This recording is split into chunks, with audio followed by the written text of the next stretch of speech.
اعوذ باللہ من الشیطان الرجیم بسم اللہ الرحمن الرحیم رب اشرح لی صدری ویسر لی امری واحلل عقدۃ من لسانی یفقہوا قولی الحمدللہ الذی ہدانا لہذا وما كنا لنهتدی لولا ان ہدانا اللہ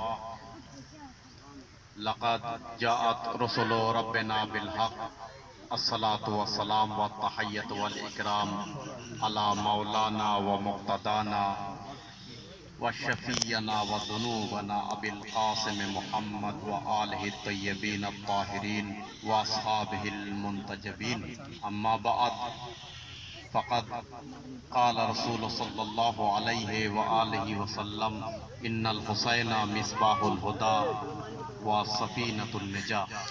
آج کے اس جلسے کے تمام بزرگوں سے، جوانوں سے اور ہمارے نوجوانوں سے اور بچوں سے میں یہ عرض کروں گا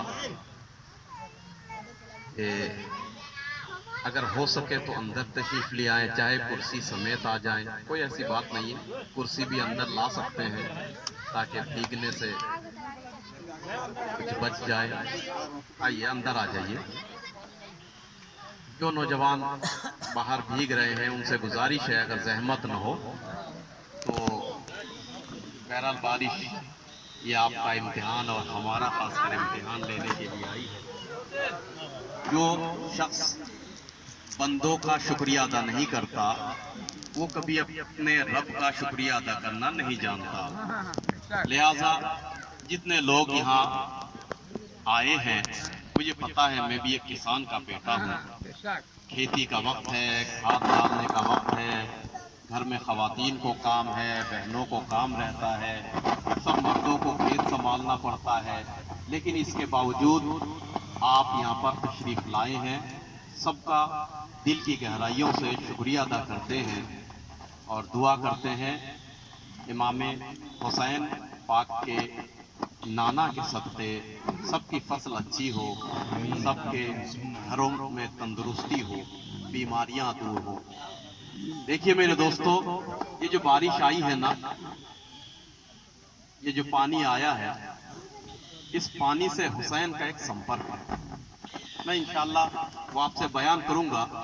جس حدیث پاک کی میں نے تلاوت کی، اس حدیث پاک میں مولانا قاری حضرت شکیل صاحب بھی تشریف فرما ہیں جو عربی اور احادیث سے واقف ہیں، مولانا حضرت رضوان صاحب بھی تشریف فرما ہیں، اور دیگر جو نورانی چہرے میں دیکھ رہا ہوں الحمدللہ عربی سے واقف ہوں گے۔ نبی پاک نے فرمایا ہے ان الحسین مصباح الہدی، بے شک حسین ہدایت کے چراغ ہیں، وَسَفِينَةُ النَّجَاةِ اور نجات کی کشتی ہے۔ پھر آگے فرماتے ہیں من رکبہا فنجا، جو اس کشتی نجات پر سوار ہو گیا وہ نجات پا گیا۔ اور آپ کو بھی شاید نہیں معلوم تھا ایک مہینے پہلے کہ اس مدرسہ علی اصغر نصیر العلوم میں ہم بیٹھیں گے اور ذکر قرآن سنیں گے، ذکر حسین سنیں گے، ذکر کربلا سنیں گے۔ ہر کام میں بشر کے قدرت کا ہاتھ ہوتا ہے میرے بچوں۔ یہ جو بزرگ ہو چکے ہیں ان کے اندر تجربات بھرے پڑے ہیں، انہوں نے زندگیاں جھیلی ہیں، سختی، گرمی، مشقتیں، محنتیں کی ہیں۔ یاد رکھیے امام حسین کی 3 خصوصیت میں بیان کر کے جانا چاہتا ہوں، ان 3 خصوصیت کو اپنانا۔ ایک، امام حسین کی جو اہم خصوصیت تھی وہ یہ ہے کہ وہ مہمان نواز تھے۔ کیا ہے؟ جو بھی مہمان آپ کے یہاں آئے، مہمان نوازی امام حسین اور امام حسین کی ماں کا حق تھا۔ پوچھئے علماء بیٹھے ہیں، یہودی لوگ بھی، یہودی بچے بھی